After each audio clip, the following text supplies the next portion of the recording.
কারণ মৃত্যুতে সমবেদনা জানানোর সঠিক পদ্ধতি কি এবং শোক প্রকাশ ইসলামের নির্দেশনা কি জানতে চাই। ভাই মহসিন, কেউ মারা গেলে তাকে সান্ত্বনা দিতে হয়, তার মৃত ব্যক্তি যিনি তার জন্য আল্লাহ তাআলার কাছে মাগফিরাত কামনা করতে হয়। এই জন্য নবী করিম সাল্লাল্লাহু আলাইহি সাল্লাম অনেকগুলো ভাষা ব্যবহার করেছেন, অনেকগুলো দোয়া করেছেন, যেমন ইন্না লিল্লাহি মা আখাযা ওয়া লাহু মা আ'তা। নিশ্চয়ই আল্লাহ তাআলা যা দিয়েছেন, যা নিয়েছেন সবকিছু আল্লাহ তাআলার। অতএব এর অর্থ হলো যে আল্লাহ তাআলা, এটি আল্লাহর অধিকার, যে আল্লাহ দিয়েছেন তিনি নিতে পারেন। আমাদের সেই ফয়সালাকে আমাদের মেনে নেওয়া মানসিকতা থাকা উচিত, যেহেতু দিয়েছেন তিনি, অতএব নেওয়ার অধিকার তার আছে। ওয়াকুল্লু শাইইন ইনদাহু বিমিকদার, এবং সবকিছু তার কাছে আগে থেকে নির্ধারিত, তাকদীর বাইরে কিছুই হয় না, সে বিশ্বাস আমাদের মধ্যে থাকবে।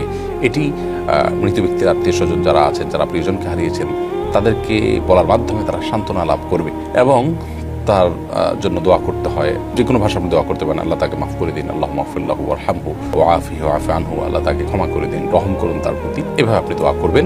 ইরহামাল্লাহু বা রাহিমাল্লাহু মাওতানা ওয়া মাওতাকুম, আল্লাহ তাআলা আমাদের মুর্দাদেরকে, তোমাদের মুর্দাদেরকে মাফ করুন। এবার তাদের জন্য দোয়া করা এবং তাকদীরের বিষয়টি স্মরণ করিয়ে দেওয়া, এভাবে সান্ত্বনা দেওয়াটা হলো সুন্নাহসম্মত।